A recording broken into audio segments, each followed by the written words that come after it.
Is this the cheap dual band handheld to finally unthrone the Baofeng UV5R? Let's find out.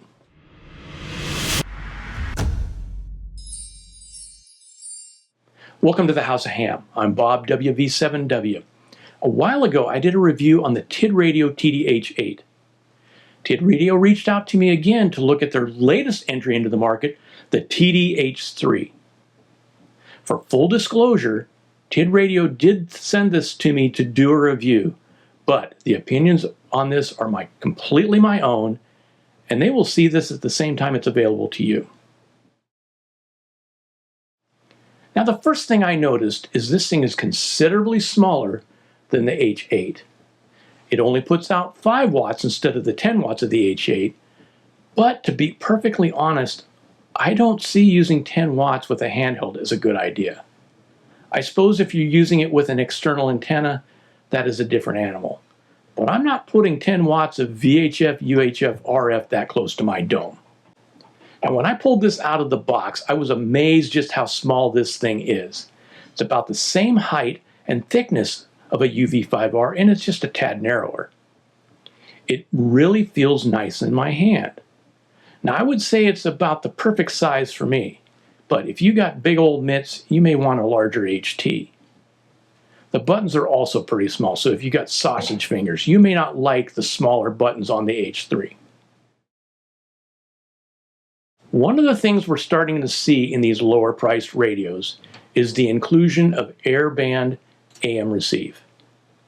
One thing to note here is that they are not going to sound as clear as FM. That isn't the radio, but the nature of AM airband receive. Another thing we're starting to see a lot of is NOAA weather channels being pre-programmed right out of the box. Now, this isn't a big deal because you can add those yourself, but it is nice that they have those channels already in the memories. And on this one, they're using memories 189 through 199. Now, this can be really handy if you're out doing an activation and you start to see the sky get dark. You can get an up-to-the-minute weather report for your local area. You don't even have to know which of the 10 channels it is. Just scroll through them until you hear a signal. If you do hear more than one at the beginning of each of the reports, it will say the area that is covered in the report. Another thing we're starting to see, and it's nothing new as the UV5R's had it for years, but that is FM broadcast receive. Not something that I use a lot, but it is there if you want to listen to some music or news. Depending on which version you buy will determine how the transmit capabilities are configured. If you buy the ham version, it will be locked down to the ham frequencies only. If you buy the GM-RS version, it will be locked to those frequencies. You can actually set it for either of those or open it up for everything. Just so I can sleep at night, I have to recommend you only set the transmit for bands that you have a license to use. But what you choose to do is entirely up to you. Now, all you have to do to change this is hold the asterisk button, the PTT, and turn it on. And it will give you the option for ham, GMRS, or open. Now, changing this will erase everything in your radio's memories, so make sure you have a copy of your channels and settings before you do this.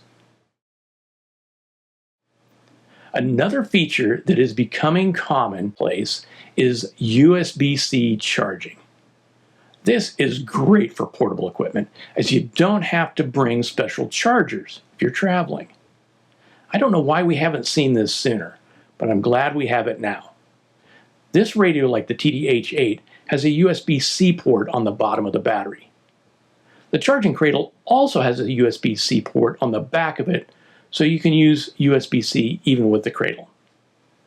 And I think most of the time I would just plug it right into the battery and let it do its thing. There is an indicator LED that shows if it's being charged and when it's complete. Like the TD-H3, this one has a built-in Bluetooth programmer. So you can program the radio from your phone or tablet using the OD Master app. The app isn't perfect, but it does allow you to get repeaters in the area you are in and add them to the radio. The app also allows you to read and save the settings for the radio. Now you can save all of the channels and settings into different files. So you could have one set up for home, another for your favorite vacation spot, and another location you go on business. This is kind of handy.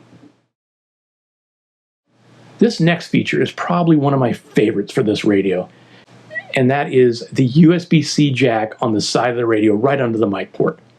This allows you to program the radio with your computer using USB-C cable and using a program like Chirp. You can also use the Tidradio proprietary software too, but why would you? Now this is a cool feature and one I wish more radios had. This next feature is pretty cool. If you press and hold the 1 button, it puts the radio into frequency scan mode. Then, if a nearby radio transmit, you will see the transmit frequency as well as any CT CSS tone that was sent as well.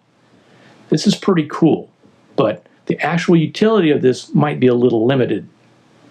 This is really only used for simplex frequencies. In the case of a repeater, you will only get the transmit frequency and the tone. You would have to figure out the receive frequency on your own.